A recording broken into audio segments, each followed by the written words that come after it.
Não acreditarão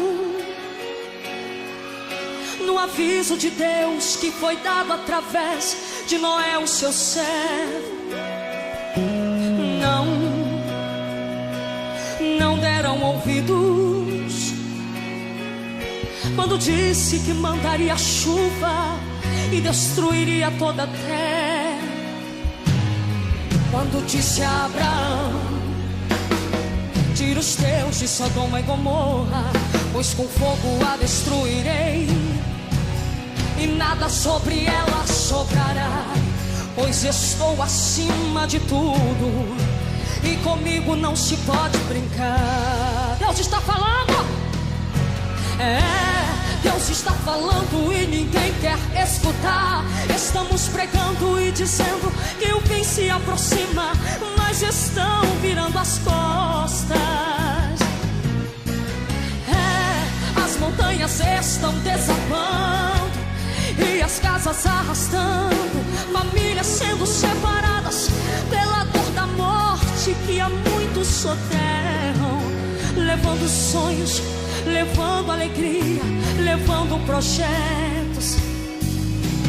Deus mais uma vez está falando através da natureza.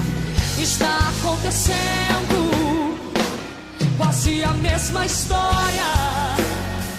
Os rios se transportam, as ruas se alagam e as vidas vão embora.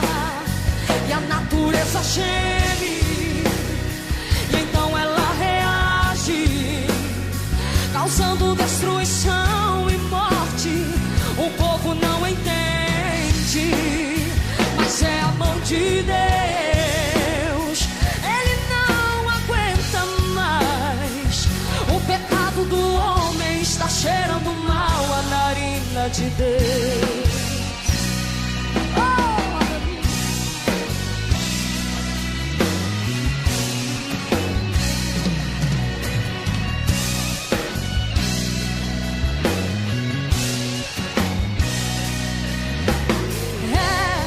Está falando e ninguém quer escutar. Estamos pregando e dizendo que o fim se aproxima, mas estão virando as costas.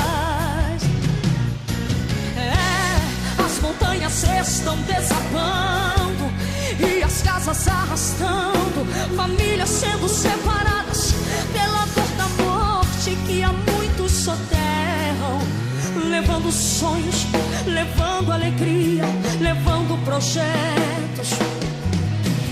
Deus mais uma vez está falando através da natureza. Está acontecendo quase a mesma história. Os rios se transportam, as ruas se alagam e as vidas vão embora. E a natureza geme, e então ela reage, causando destruição e morte. O povo não entende, mas é a mão de Deus. Ele não aguenta mais. O pecado do homem está cheirando mal a narina de Deus.